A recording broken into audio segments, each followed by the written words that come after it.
Bonjour à tous, j'espère que vous allez bien. Donc, on va corriger le cas clinique d'hier. C'est un nouveau-né de sexe masculin, né spontanément à 35 semaines d'aménorrhée, avec notion de rupture prématurée des membranes 4 heures avant l'accouchement. Le liquide était clair avec une fièvre maternelle à 38,9. Naissance par voie basse, bonne adaptation primaire avec Apgar 9 sur 10 et 10 sur 10. Poids de naissance 2,6 kg. À la deuxième heure de vie, le nouveau-né présente une hypothermie à 35 avec refus de tétée, hypotonie et gémissement avec apnée. La première question, les facteurs de risque de l'infection néonatale retrouvés à l'interrogatoire sont. Alors, on a un nouveau-né de sexe masculin qui est né à 35 semaines. Donc, c'est un prématuré. Donc, si la naissance elle survient avant la 37e semaine, c'est un prématuré. Avec notion de rupture prématurée des membranes. Normalement, les membranes se rompent pendant le travail. D'accord? Donc, on a 4 heures avant l'accouchement, ça rate la rupture.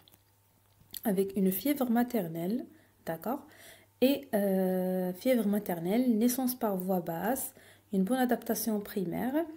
Mais après la deuxième heure, le nouveau-né il a présenté une hypothermie, un refus de tétée, une hypotonie, un gémissement avec apnée.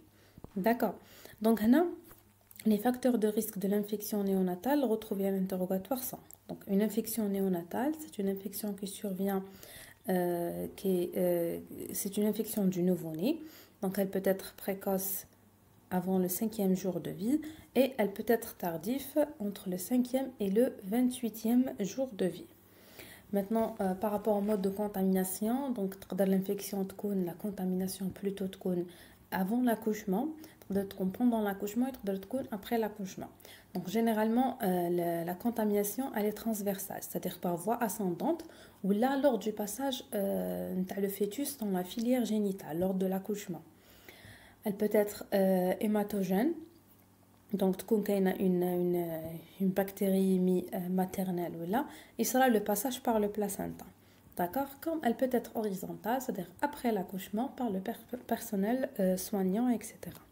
Le facteur de risque de l'infection néonatale, elle a la prématurité spontanée. Oui, donc la prématurité, c'est un facteur de risque de l'infection néonatale. D'accord? Deuxièmement, le sexe masculin, donc non. Il n'y a pas une prédominance entre le sexe masculin et féminin. Donc c'est kiff kiff. La rupture prématurée de la poche des os, oui, c'est comme si la poche des os qui est intacte, elle protège le fœtus من les germes اللي يكونوا par exemple يكونوا في la filière génitale, d'accord. Donc une rupture prématurée elle expose au risque de l'infection. Une fièvre maternelle, oui, surtout une fièvre maternelle la dernière semaine qui précède l'accouchement. D'accord. Donc, on a une fièvre maternelle, c'est un facteur de risque de l'infection. La naissance par voie basse, non, c'est pas un facteur de risque. Mais dans certains cas, il y a un portage, par exemple, quand on a une infection vaginale, un portage de streptocoque du groupe B de la maman, etc. Donc, lors du passage, avec le bébé, elle attrape les bactéries. D'accord, mais en général, naissance par voie basse, ce n'est pas un facteur de risque. Donc, c'est la prématurité spontanée, la rupture prématurée à la poche des os et la fièvre maternelle. Donc, c'est la réponse 1, 3, la réponse E. D'accord. Maintenant, il y a d'autres facteurs de risque, par exemple, un cerclage, une amnioscopie, une infection maternelle, infection, c'est-à-dire documentée, infection urinaire chez la maman, une infection vaginale, aussi un travail qui est prolongé, liquide amniotique qui est teinté, confitide, les manœuvres obstétricales, c'est un facteur de risque, un abgar les bas, une détresse respiratoire, c'est un placenta anormal, c'est des facteurs de risque de l'infection néonatale. On passe maintenant à la deuxième question. Donc, les signes cliniques suivants sont en faveur de l'infection néonatale. Maintenant, je vais le diagnostic. Les signes cliniques de l'infection néonatale. Donc, on a l'hypothermie. Oui, on peut avoir hypothermie comme on peut avoir une hyperthermie. D'accord. Le refus de... Donc, j'ai dit qu'on peut avoir une hypothermie comme on peut avoir une hyperthermie. Le refus de téter, oui, c'est parmi les signes cliniques de l'infection. L'hypotonie, donc les signes neurologiques, on peut avoir l'hypotonie, on peut avoir l'hypertonie, on peut avoir aussi, par exemple, une somnolence, une apathie, irritabilité, les fontanelles tendues, des convulsions parfois, d'accord? Et gémissement, oui, donc on peut avoir gémissement aussi. Le vernis caseosa, donc le vernis caseosa, c'est des substances blanches qui recouvrent le nouveau-né et c'est physiologique, d'accord? La troisième question, donc le bilan chez ce nouveau-né retrouve donc globules blancs à 40 000, hémoglobine à 17, plaquettes à 80 000, CRP à 48, calcémie à 74, urée à 0,2, natrémie à 128, kaliémie à 3,5. Ces examens biologiques sont des examens de présomption de l'infection néonatale. Cochez la réponse juste. Donc, la numération de la formule sanguine. Donc, oui, donc on peut trouver les signes qui peuvent nous orienter vers l'infection.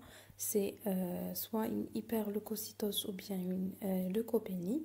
Et la thrombopénie. Donc, la thrombopénie, c'est fréquente et si elle est inférieure à 10 000, c'est un signe de gravité. La CRP, donc oui, les marqueurs de l'inflammation, la CRP, fibrinogène, la procalcitonine et tout, c'est des éléments de présomption. Par contre, la calcémie, la natrémie et la kaliémie ne le sont pas. Et donc, c'est la réponse 1-2. La quatrième question, le bilan de certitude de l'infection néonatale précoce est. Cochez la réponse juste. Donc le bilan de certitude, ça sera la bactériologie, c'est-à-dire mettre en évidence le germe en cause, d'accord? Et donc les types de prélèvements qu'on peut réaliser, c'est soit des prélèvements périphériques, les 6 heures de vie. Ça concerne par exemple le liquide gastrique, conduit auditif, les aisselles, les plis inguinales, l'anus, la peau, le cordon, le méconium. هذوما كامل نقدروا نديروا منهم des prélèvements et نديروا une étude bactériologique, mais لازم avant la 6e heure de vie. Deuxième type de prélèvement, un prélèvement du foyer infectieux. مثلا يكون عندنا abcès, يكون عندنا des pustules. On peut faire une ponction d'articulation, on peut faire une coproculture, etc. Et essentiellement, c'est les prélèvements centraux. Le plus important, c'est l'hémoculture. On peut faire aussi un examen du liquide céphalorachidien, surtout dès qu'on a des signes méningés. Et voilà. Et donc, le prélèvement ou bien le bilan de certitude de l'infection néonatale, c'est mettre en évidence le germe, l'hémoculture. La 5e question, que préconisez-vous comme attitude thérapeutique de première intention chez ce nouveau-né?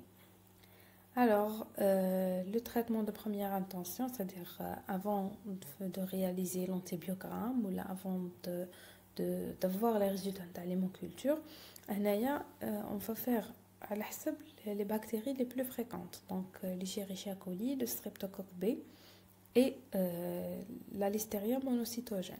Et donc, le traitement de première intention, ça va être une biantibiothérapie synergique avec bonne diffusion méningée. Donc, les conditions, d'accord? Et c'est l'ampicilline ou bien amoxicilline avec un aminoside. Donc, c'est la réponse E.